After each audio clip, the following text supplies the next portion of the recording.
Hey there guys, how are you? Now I know, this review's about a week late, but let me explain myself. After I seen the movie last week, my head literally exploded, and it took me a week to put it back together. With like duct tape and super glue. By the way, I'm drinking a Baja Blast right now, from Taco Bell. I bought it 4 hours ago. Yeah, it doesn't taste good 4 hours later. I'm gonna put this shit down.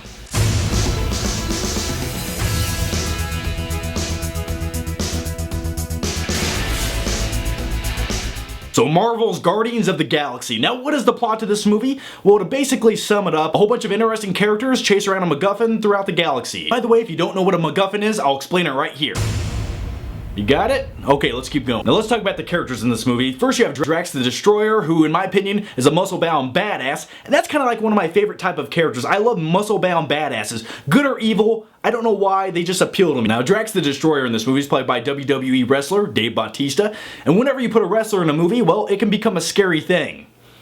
After watching the movie Guardians of the Galaxy, Drax the Destroyer's character might be my personal favorite character from the entire movie, because his character in this movie takes everything literally. And one of the funniest scenes in the movie, and no worries, I'm not going to spoil anything for you, essentially the characters in the spacecraft, they think it's going to crash, all the other characters are really scared, and Drax the Destroyer's in the back just laughing. And you know what it reminded me of? Has anyone else seen the 1980s classic Adventures in Babysitting, starring Elizabeth Shue? Do you remember the scene early on in the movie where the car gets a flat tire, and everyone else is scared in the station wagon, and then you have the redhead kid in the back seat named Daryl, and he's just laughing his head off? Essentially the same scene. Slowly, take it easy. This is not funny. And then you have the characters of Groot and Rocket Raccoon. And Rocket Raccoon in this movie is voiced by Bradley Cooper, and it's just like, why not? Then you have the character of Groot, a walking, talking tree voiced by Vin Diesel. But I'm going to tell you the best, most positive thing I can say about this entire movie. This movie had such good character development. This movie made me give a shit about a tree. And then you have the humanized leader of the bunch, and that's Star-Lord, played by Chris Pratt.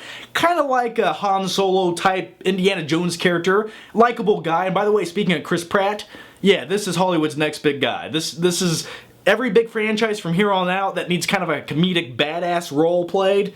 Chris Pratt's going to be the guy. And one of my favorite things about the character of Star-Lord, who at a young age as a kid was abducted, taken into space, and so he's grown up in space, and that's kind of where he's learned his skills. The only thing he really knows is things from his childhood, because he grew up in the 80s, that's when he was abducted. And along the way throughout this movie, he has all these 1980s references to like Star Wars and Indiana Jones, and as a huge movie fan, I love shit like that. Then you have green Zoe Saldana. In my personal opinion, I kind of prefer her blue with cat ears and a long tail. I don't know why, I'm just weird. But yeah, throughout the movie, I found her character to be the least interesting. I mean, she was okay, she was sufficient. I mean, the group needs a sexy lady who's green. I'm okay with that, but yeah, for me, she was just the least interesting. Now, since we just covered all 5 heroes in this movie, and we're gonna talk about the movie's villain, Ronan the Accuser, in just a few seconds, I wanted to say this. Guardians of the Galaxy has a really good screenplay, and I'm gonna tell you why. It's not because the action scenes or comedy moments, it's because within the first 45 minutes of this movie, you get a backstory on all 5 characters in the movie, you care about them, it builds them up, along the way you learn even more, and by the end of the movie, you're in love with all of these characters.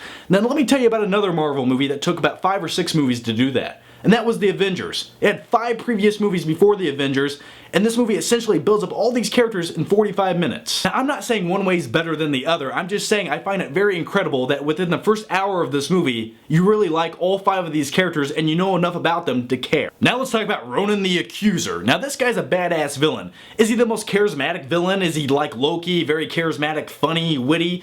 Well, no, and Loki works for what he is, but sometimes you just need a subtle, badass, serious bad guy. I think I just said bad 2 times in that sentence, but that's just how bad this guy is. That's 3. The thing about Ronan the Accuser in this movie is he's intimidating. Like, there's scenes where you look up at him and you're like, that guy is kind of fucking scary. I would not want to fight him. Plus, he has this big hammer thing, and I'm like, yeah, this is a pretty good match. Now, when you compare Guardians of the Galaxy to all the past Marvel movies, is this the best one?